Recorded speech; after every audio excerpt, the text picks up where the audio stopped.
Hello साथियों, कैसे हैं आप सब। मैं शकील अहमद स्वागत करता हूं आपका एकेडमिया एजुकेशन पे। कोवैक्सीन का छठा डोज लेके हाजिर हूं आपके सामने। कोवैक्सीन का मतलब आपको पता है, कॉन्स्टिट्यूशनल वैक्सीन, यानी संविधान की एक जानकारी एक डोज के रूप में आपको दी जाती है। और अब से हमने थोड़ा सा फॉर्मेट चेंज किया है। पिछली जो 5 वीडियोस आपको मिली, 5 डोज आपको मिली, वो थोड़े से ज्यादा लंबे वीडियो थे ना। उसमें हमारा ये इरादा था कि एक संविधान के एक भाग को ज्यादा से ज्यादा, अगर छोटा है तो एक पार्ट में कवर कर लिया जाए और बड़ा है तो 2 पार्ट में कवर कर लिया जाए। तो यही हमारा इरादा था। लेकिन हमने क्या किया है, अब इसको हर वीडियो में हम सिर्फ एक अनुच्छेद को कवर करेंगे। उससे क्या होगा, वीडियो छोटा होगा लेकिन उस एक अनुच्छेद से संबंधित सारी जानकारी आपको इस वीडियो में प्रोवाइड करवा दी जाएगी। तो डटे रहे, बने रहें और कॉन्स्टिट्यूशनल डोज लेते रहें ताकि आपकी जानकारी में और आपकी जागरूकता में वृद्धि हो, भारत के संविधान को आप समझ सके। आज हम बात करने वाले हैं भारतीय संविधान के भाग 3 की, और भाग 3 है हमारा मौलिक अधिकार। ठीक है, मौलिक अधिकार आपको पता होना चाहिए। भारतीय संविधान के भाग 3 के अंदर अनुच्छेद 12 से अनुच्छेद 35 तक मौलिक अधिकारों का वर्णन किया गया है। तो मौलिक अधिकारों के बारे में हम जानेंगे। पहले चर्चा कर लेते हैं कि मौलिक अधिकारों की थोड़ी सी क्या है मौलिक अधिकार और क्यों ये हमें प्रोवाइड किए गए। देखिए, किसी भी व्यक्ति को इज्जत से जीने के लिए, जिसे हम कहते हैं ना गरिमापूर्ण जीवन, गरिमापूर्ण जीवन जीने के लिए उसे कुछ अधिकारों की आवश्यकता होती है। जैसे वो एक स्थान से दूसरे स्थान पे जा सके, वो अपनी बात गवर्नमेंट के सामने या किसी के सामने रख सके, है ना। जैसे स्वतंत्रता का अधिकार, उसके साथ भेदभाव ना किया जाए, उसकी जाति को लेके, अगर वो गरीब है तो किसी भी तरह का भेदभाव उसके साथ ना किया जाए। ओके, अगर कोई अपराध करता है तो जिस तरह से सभी लोगों को सजा मिलती है उसी तरह से उसको सजा मिलनी चाहिए, यानी वो कोई किसी तरह का भेदभाव नहीं हो। उसका ये अधिकार है कि उसके साथ सभी व्यक्तियों की तरह समान व्यवहार किया जाए, है ना। कोई भेदभाव ना हो, कहीं जाने की रोक टोक ना हो, अपनी बात कहना चाहता है, सरकार तक पहुंचाना चाहता है तो पहुंचा दे। ये कुछ अधिकार हैं जो व्यक्ति को गरिमापूर्ण तरीके से जीने के लिए जरूरी होते हैं। भारत के संविधानकर्ताओं ने भाग 3 के अंदर हमें यही सब अधिकार प्रदान किए हैं। ओके, पहली बात तो ये। दूसरी बात, सबसे पहले हमारे भारत के संविधान में ये जो मौलिक अधिकार लिए गए हैं ये अमेरिका के संविधान से लिए गए। ये क्वेश्चंस पूछते हैं एग्जाम में, तो मैं चाह रहा हूं कि जो फैक्ट्स हैं, इंपॉर्टेंट फैक्ट्स हैं, वो भी आपको पता हो। अमेरिका के संविधान से लिए गए हैं भारत के संविधान में मौलिक अधिकार। इन्हें हम इंग्लिश में कहते हैं फंडामेंटल राइट्स। ठीक है। दूसरी बात, सबसे पहले पूरे विश्व में सबसे पहले मौलिक अधिकारों की शुरुआत कहाँ हुई, तो मौलिक अधिकारों की शुरुआत हुई थी सबसे पहले ब्रिटेन में। और ब्रिटेन के जो सम्राट थे उन्होंने 1215 सन 1215 से वहां के नागरिकों को मौलिक अधिकार प्रदान करना शुरू कर दिए थे। ओके, फिर बात करें, ये हो गई कब शुरू हुआ, कब क्या हुआ। भारत में इसकी मांग सबसे पहले कब हुई थी, तो भारत में सबसे पहले मांग हुई थी 1895 में।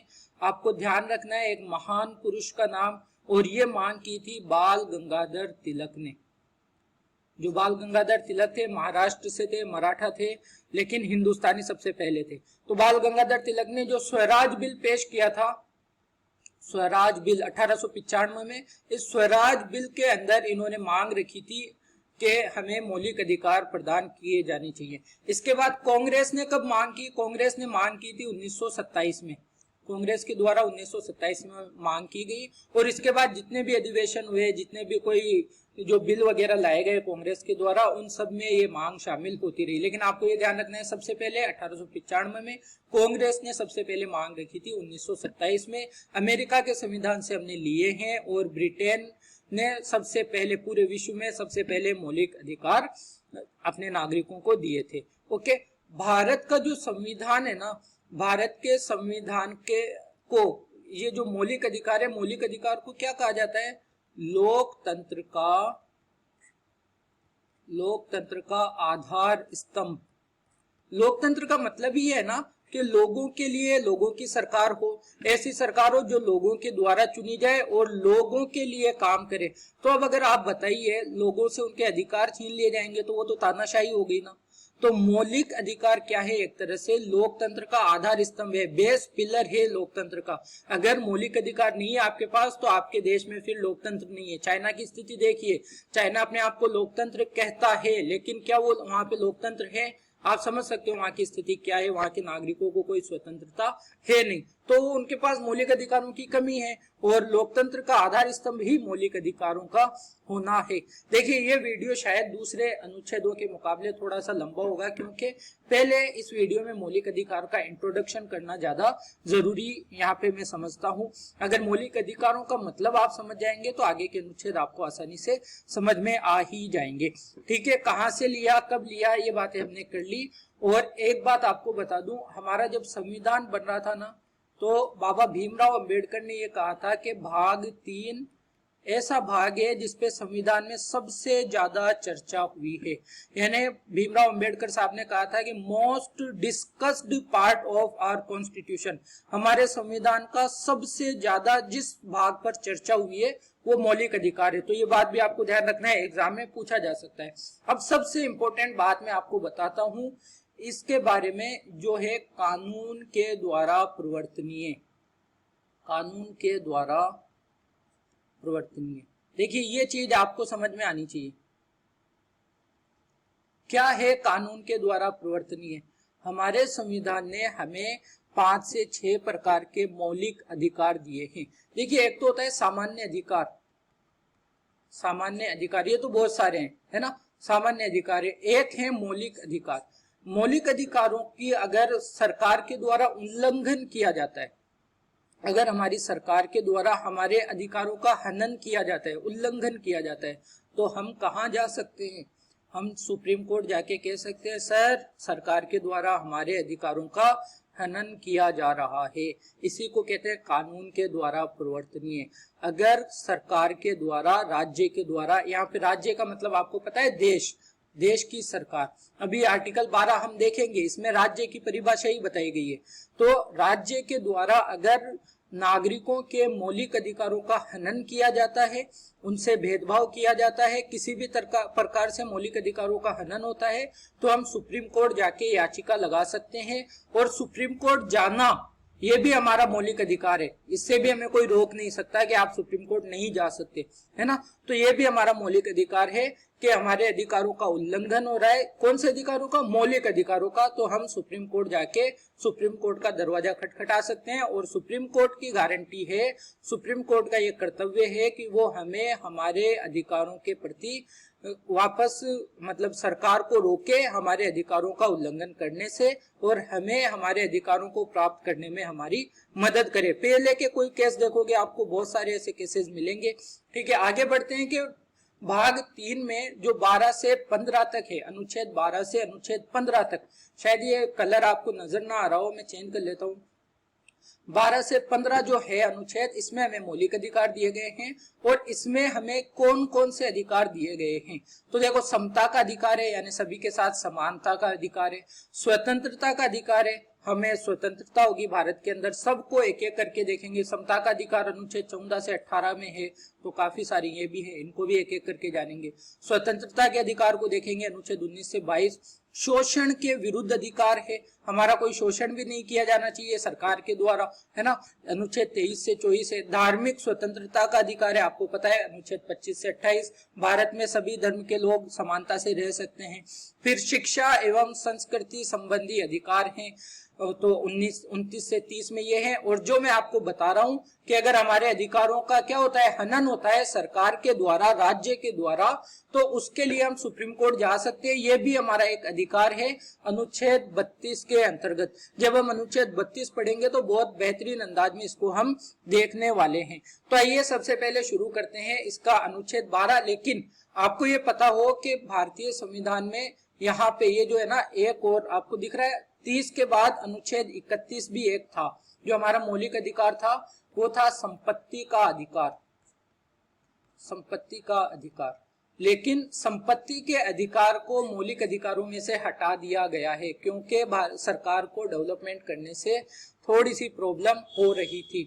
तो देखो, 44वां संविधान संशोधन किया गया 1978 में। कौन सी सरकार थी? जनता पार्टी की, मोरारजी देसाई की सरकार थी, मोरारजी देसाई की सरकार थी, उन्होंने क्या किया, अनुच्छेद 19(1)(6) ये भी संपत्ति के अधिकार से संबंधित था, और अनुच्छेद 31 जो पूरा संपत्ति का अधिकार ही था, इसका लोप कर दिया गया, यानी इसको खत्म कर दिया गया, और संपत्ति के अधिकार को कहां रख दिया गया, अनुच्छेद 300 में रखा गया। अभी आपसे पूछा जाए कि संपत्ति का अधिकार कौन से अनुच्छेद में है, अनुच्छेद 300 में है, तो इससे क्या बना दिया गया, एक संवैधानिक अधिकार बना दिया गया। अब संवैधानिक अधिकार और मौलिक अधिकारों में फर्क क्या है, फर्क यह है कि मौलिक अधिकार को सरकार के द्वारा अगर उल्लंघन किया जाता है तो हम सुप्रीम कोर्ट जा सकते हैं, है ना, यहाँ पे नहीं जा सकते, यहाँ पे गारंटी नहीं है सुप्रीम कोर्ट की कि सरकार के द्वारा रोका जाएगा आपके अधिकार का हनन होने से। ठीक है, दूसरी बात, इन अधिकारों में सरकार ऐसा कोई संशोधन नहीं कर सकती है जिससे वो अधिकार ही खत्म हो जाए, लेकिन यहाँ पे संशोधन किया जा सकता है कि वो अधिकार खत्म हो जाए। यानी संवैधानिक अधिकार को अगर गवर्नमेंट चाहे ना तो इसको खत्म भी कर सकती है, लेकिन जो हमें भाग 3 के अंतर्गत ये सारे अधिकार मिले हैं, संसद इनको खत्म नहीं कर सकती। ठीक है, इनमें ऐसा अनुच्छेद, ऐसा संशोधन नहीं कर सकती जिसको बिल्कुल ही अधिकार को वो खत्म करने वाला हो। ठीक है, अब आते हैं अनुच्छेद 12 पे, और यानी कि हम बढ़ रहे हैं अब अनुच्छेद वाइज, हम समझेंगे भाग 3 को और इसी तरह से भारत के पूरे संविधान को। तो भाग अनुच्छेद 12 क्या बताता है, राज्य की परिभाषा। राज्य की परिभाषा बताने का क्या मतलब है, देखिए हमने ये कहा ना कि अगर राज्य के द्वारा उल्लंघन किया जाएगा हमारे अधिकारों का तो हम क्या करेंगे, सुप्रीम कोर्ट चले जाएंगे। तो राज्य का मतलब क्या है, अगर जैसे एक अनुच्छेद, जैसे मैं कहूं ये जो 21वां अनुच्छेद है, अनुच्छेद 21 जिसमें हम स्वतंत्रता का अधिकार है, इसमें अनुच्छेद 21 है गरिमापूर्ण जीवन जीने का अधिकार, गरिमापूर्ण जीवन जीने का अधिकार। अब ये लिखा हुआ तो एक ही है, लेकिन इसके अंतर्गत संविधान में जो हमारी सुप्रीम कोर्ट है इसने बहुत सारे अधिकार दिए हैं, जैसे स्वस्थ नींद लेने का अधिकार है ना, और ये इस तरह के जो अधिकार हैं, तो वो बहुत सारे अधिकार इस अनुच्छेद 21 में हैं, हम आगे देखने वाले हैं इनको। तो अगर समझो कि ये नींद लेने का अधिकार है, स्वस्थ नींद लेने का अधिकार, अगर किसके द्वारा ये हमारा हनन किया जाएगा, जब हम गवर्नमेंट के पास जा सकते हैं, सुप्रीम कोर्ट के पास कब जा सकते हैं, समझो कि आप एक स्टूडेंट हो और आप सोना चाहते हो 8 बजे तक, लेकिन आपके फादर आपको डंडा लेके आते हैं और 6 बजे उठा के बैठा कर देते हैं, बेटा उठ जा, है ना, पढ़ाई करनी है, तो क्या ये आपके अधिकार का हनन हो गया?